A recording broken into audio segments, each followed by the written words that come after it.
नमस्कार, मैं रजत रॉय आप सबका स्वागत करता हूं मेरे इस न्यूज़ स्टोरी के नए चैनल में।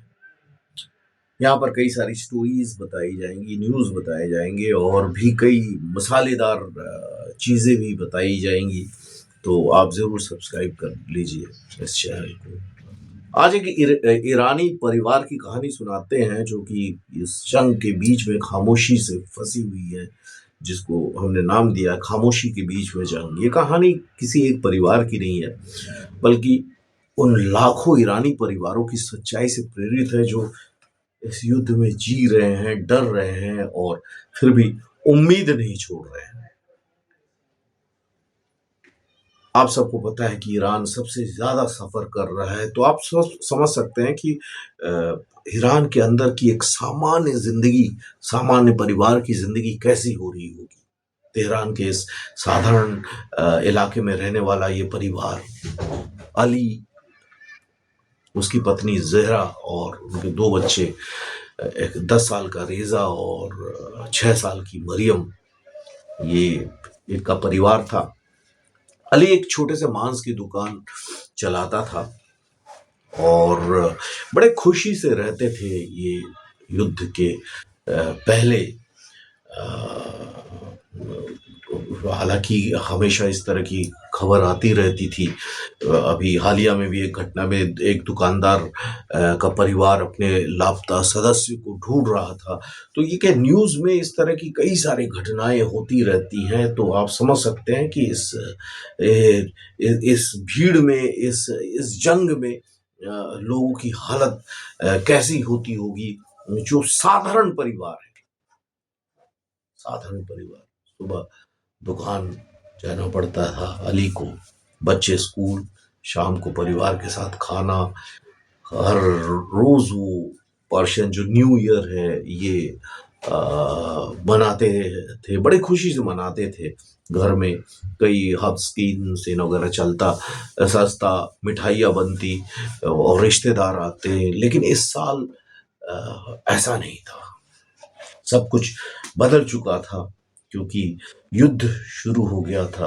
हालांकि ये सब लोग पहले से काफी तैयार थे, लेकिन इतना बड़ा हमला और इतनी बड़ी कंट्री का हमला, तो आप समझ सकते हैं कि क्या हालत हो रही होगी। युद्ध की पहली रात में ही एक अचानक बड़ी तेज सी आवाज सुनाई दी, धड़ाम। महसूस कीजिए क्या हालत हुआ होगा उनका, है ना।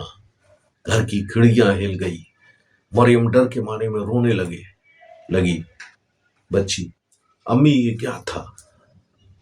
अली ने बाहर देखा, आसमान में आग थी। आप समझिए, आप महसूस कीजिए कि उस फैमिली को, इस तरह की हजारों फैमिली ने इस तरह का सिचुएशन देखा होगा। क्या सिचुएशन, क्या हालत रही होगी उस रात। पहली बार उन्हें एहसास हुआ कि ये खबरों का केवल युद्ध नहीं है, ये अब उनकी जिंदगी बनने वाला है।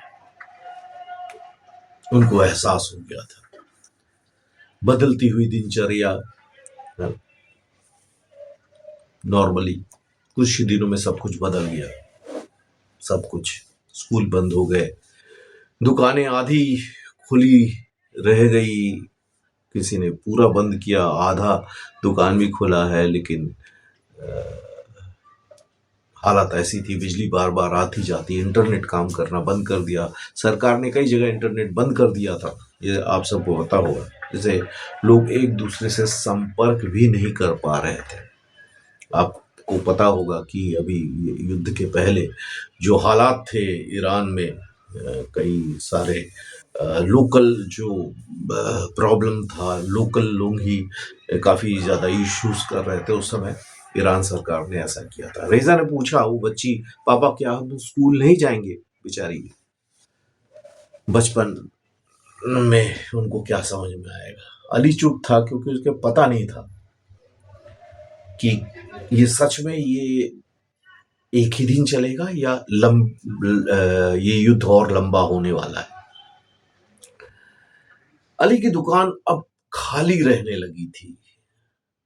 फिर भी वो युद्ध में भी वो आसपास अपना काम चलाने के लिए जाता था। लोगों के पास वहाँ आसपास युद्ध के हालात ऐसे थे कि खाने के पैसे नहीं थे। महंगाई बढ़ना शुरू हो गया था। महंगाई तो इतनी बढ़ चुकी थी, मांस खाना भी ईरानियन लोगों के लिए एक लग्जरी बन गया था। दूध, फल भी बड़ी मुश्किल से मिलना शुरू हो गया है। लोग सीमाओं को पार करके जो बॉर्डर के लोग हैं वो सस्ता सामान खरीदने आसपास जा रहे थे, जो कि बड़ी मुश्किल से उनकी दिनचर्या चल रही थी। जहरा ने कहा,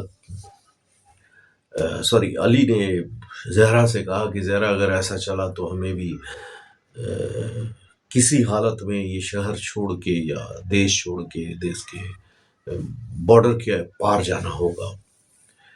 लेकिन एक सुबह अली दुकान गया और फिर वो वापस नहीं आया। दोपहर को खबर आई कि पास के एक बाजार पर मिसाइल से हमला हुआ। अली की नॉर्मल जिंदगी थी। वो हर इंसान वहां पर अपना काम तो बंद नहीं कर सकता। जो दूर दराज में है, शुरू शुरू में तो ऐसा लगा था कि केवल सैन्य ठिकानों में ही गोलीबारी होगी, ये सिर्फ दुकानें और आम लोगों में नहीं होगी, लेकिन ऐसा नहीं था। जहरा और उसके देवर वहां पर दुकान में गए और उसके बीच मलबे में अली को ढूंढते रहे। अचानक उन्हें एक चाबी और जैकेट मिली। मरियम बच्ची बार बार पूछती रही कि पापा कब आएंगे, लेकिन इस सवाल का कोई जवाब नहीं था। ऐसे कितने ही फैमिली हैं जो सफर कर रहे हैं इस ईरान के जो वॉर है, ईरान इजराइल और अमेरिका का वॉर। डर और इंतजार। घर में अब 3 ही लोग बचे थे। एक खाली कुर्सी थी जो अली की थी, वो तो नहीं था। रात को भी जब बम गिरने की आवाज आती, रेजा भी अपने सिस्टर को पकड़ लेता और कहता कि डरो मत, मैं हूं ना। बच्चे आपस में इस तरह की जिंदगी ईरान के लोग जी रहे थे, लेकिन अंदर से सारे टूटने शुरू हो गए थे। अस्पताल का कोई ठिकाना नहीं था।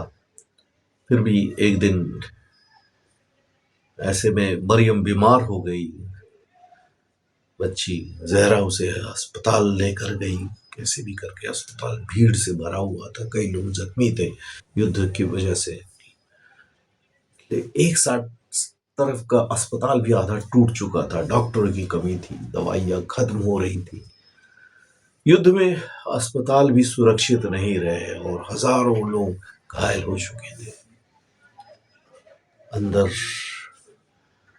का नजारा बिल्कुल अलग था। बच्ची की तबीयत खराब और वहां पर वॉर में जख्मी कई लोग बैठे हुए थे और अपना ट्रीटमेंट करवा रहे थे। अधिकतर जगह से चीखने की आवाज आ रही थी। जहरा ने पहली बार तो ये सोचा कि हम भी क्या जिंदा बच पाएंगे।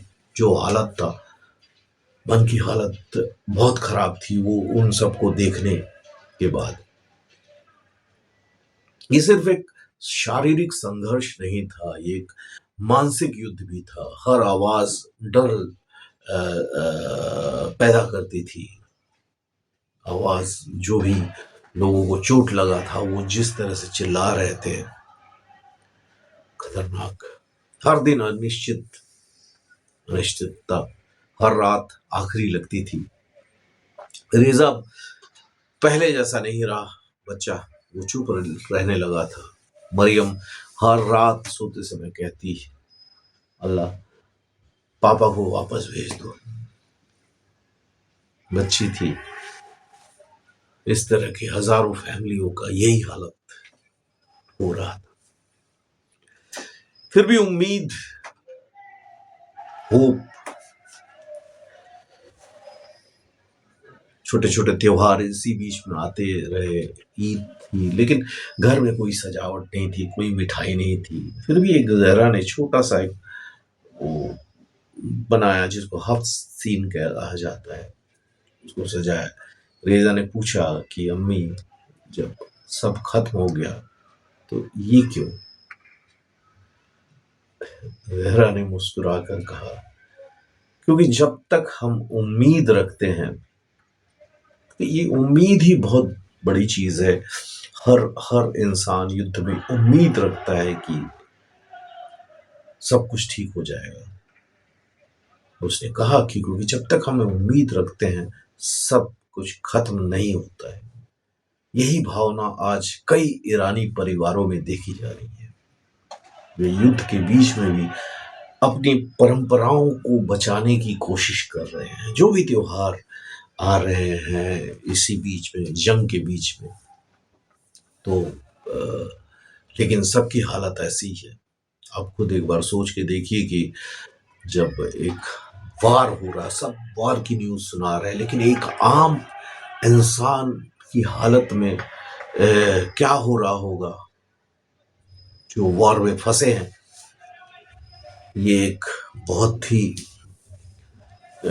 इम्पोर्टेंट चीज है दुनिया के लिए। एक सिर्फ न्यूज है, कितने लोग मरे, है ना, कितने इमारतें गिरी, कौन जीता कौन हारा, लेकिन जहरा के लिए ये उसका घर है, ये उसका पति है, ये उसका परिवार है ना। ये केवल एक जहरा की कहानी नहीं है, इस तरह हजारों लाखों जहरा की बात है।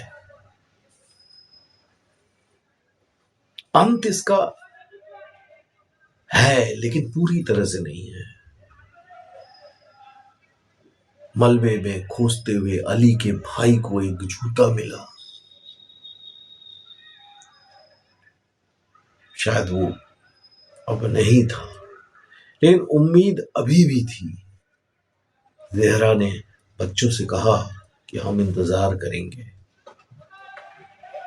सांत्वना, युद्ध के बीच में हम इंतजार करेंगे, क्योंकि कभी कभी इंसान उम्मीद से ही जिंदा रहता है ना।